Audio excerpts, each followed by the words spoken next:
I saw a study today that 100% of people in polyamorous relationships have childhood trauma, which is kind of like a whatever. Everyone has some degree, I guess.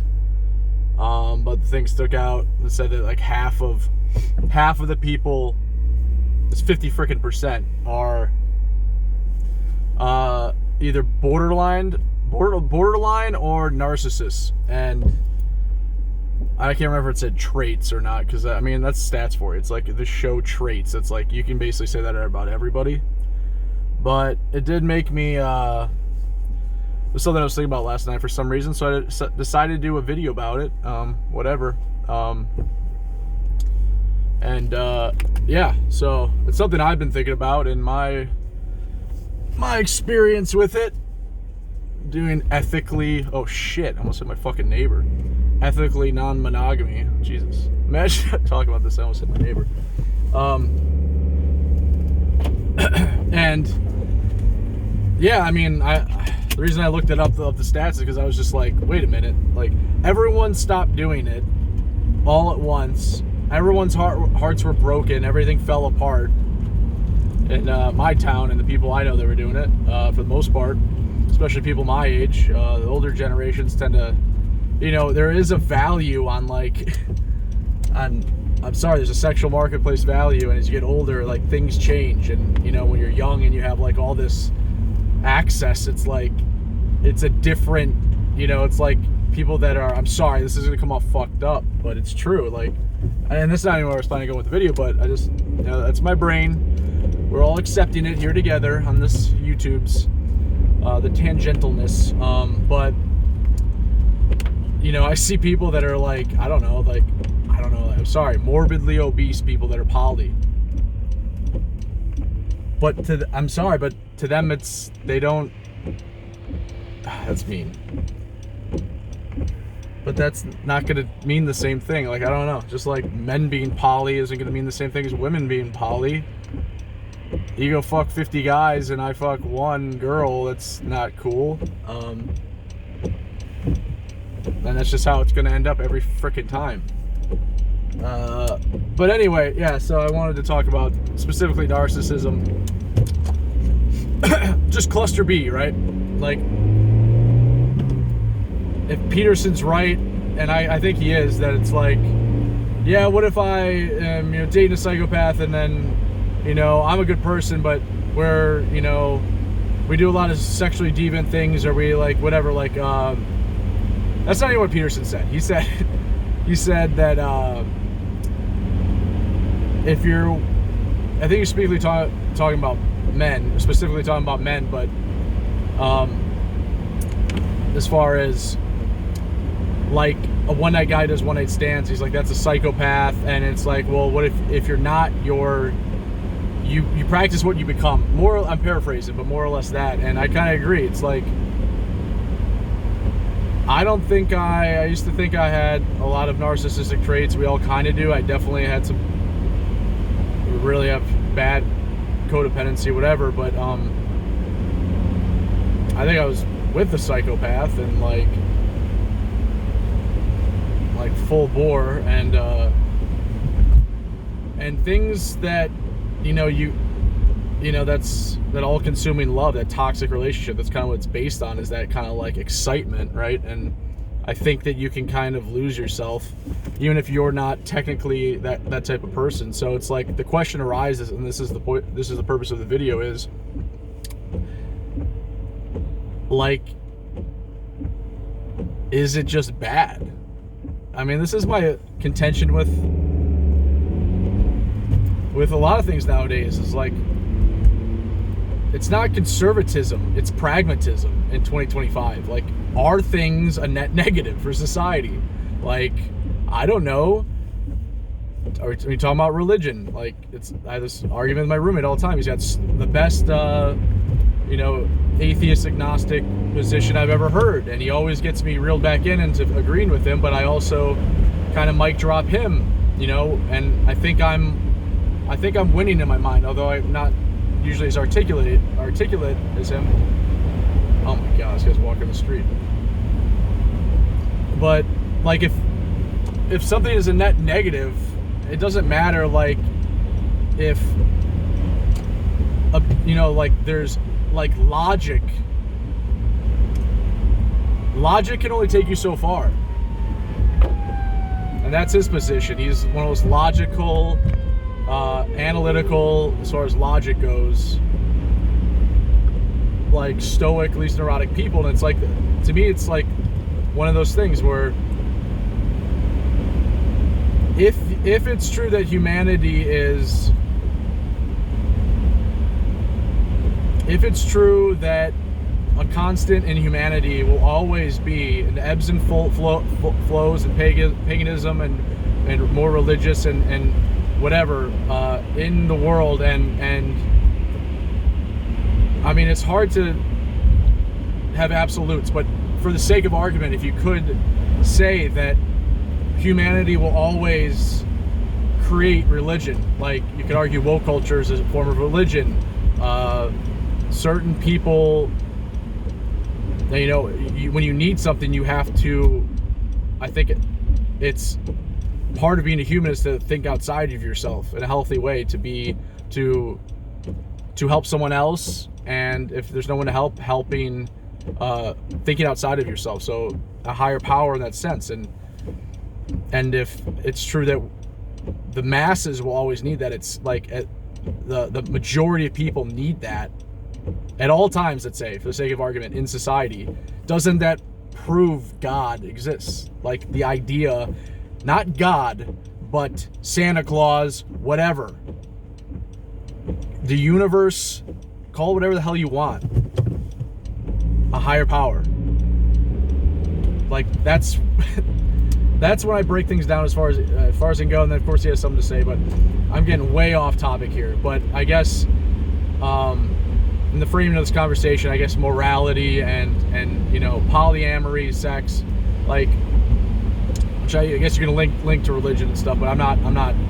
That's not the purpose of this video. I'm just merely right now speaking as a pragmatist, looking for truth, and with my own life experience and biases, being authentic and telling you what I think and what I'm trying to figure out, and hopefully we can help get to that conclusion together. It's funny, I was in Florida and I saw a psychiatrist, and I brought up polyamory, and she just bluntly goes, "Yeah, that never works." And I love it. I love the difference in, and I'm in Wisconsin. It's very, like, Madison's very liberal, and no one would ever say that here, just so bluntly, and it's really interesting. Like, that's really interesting to me, because I've only seen it not work, and if it's true that half of the people, which, I mean, it just feels like it's hard to have just stats like that, but it feels pretty right, and if that's true, it's actually snowing today, if that's relatively accurate, it's like, okay, well, I think the numbers are like, it was something like, you're twice as likely to run into someone with BPD or narcissistic personality disorder if they're poly than just a normal person in life. Or maybe it was 10 times, I don't know. It said 2 times, but whatever.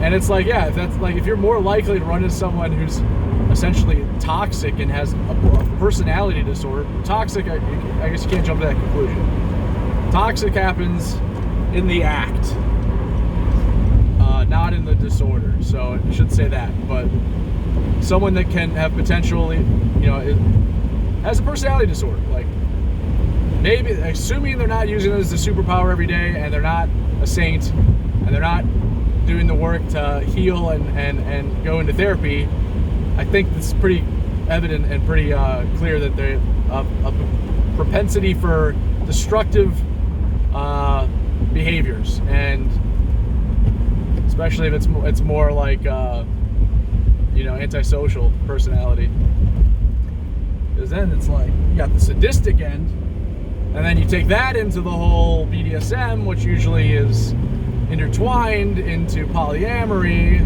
I mean, from my experience, like, so it's that open, free exploration. Fucking awesome, right? But I don't know. I think it's greedy. That's my favorite word about it. I was greedy. I don't know if I could repeat my decisions. I mean, it's stupid to think like that, but like, most fun I've ever had in my entire life. Anyway, so let me know what you guys think. Polyamory, does it work in your experience, or the experience of what you witnessed, or in your moral framing, does it fit? Does it fit? Yeah. So I don't know. That's just something I was thinking about last night. I was like, I'll make a video on it when I wake up. So that's the video for this part of today before I go to the gym. Yeah, I'm gonna go with it's not good. Unsustainable. I look at it as like a drug addiction. You're tempting yourself. And again, this person, my friend of mine, the most boundary person I ever met. So it's hard, like, again, if people on the average, temperament, boundaries, awareness, like just there's a million factors, but I just talking about the temperament of the person and their and their boundaries. So temperament, their ability to handle negative emotions, temperament based off of maybe CPTSD or trauma in childhood. And then there's another thing. If you can prove that there's correlation with people that choose to be poly or are poly, if it's not true, I don't know. A significant correlation to childhood trauma and trauma in general. That's where I kind of draw the line in, like, people enabling. Because if you knowingly are enabling, sorry bud, but it was green for a little while. Not enabling you, bro. If you're openly, and that's hard to tell with intent, and that's where the psychopaths come in, because you can't read them, and then that's where bad things happen. And that's kind of, this might be a little projection, but yeah. So if it's linked to actually being traumatized, I think that's pretty bad. If you're, it kind of takes advantage of the vulnerable,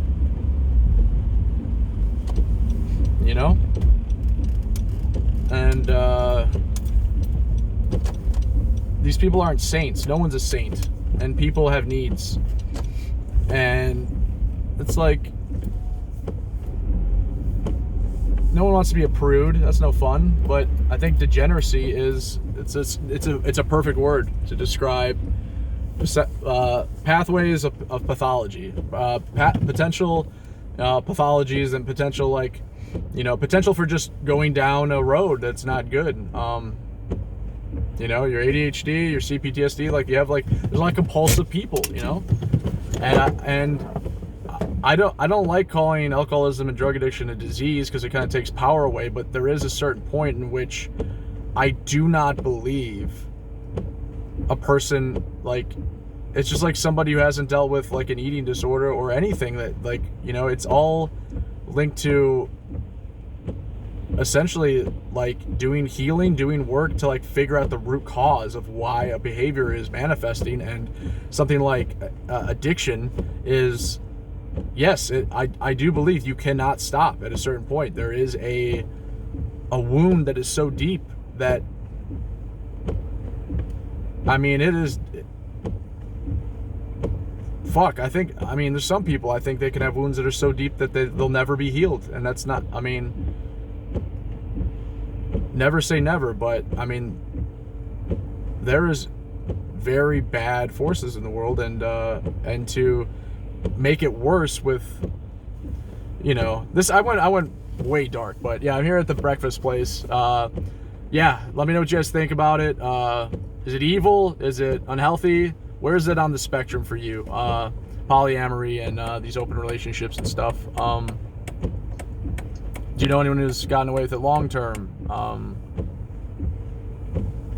Are they married? I feel like maybe you have a better chance if you're married. I see a lot of people success because they got the ring on it and they know like that's their partner no matter what. They're not leaving them, and they'll deal with any of their problems. But yeah, let me know what you think. Have a good one, guys.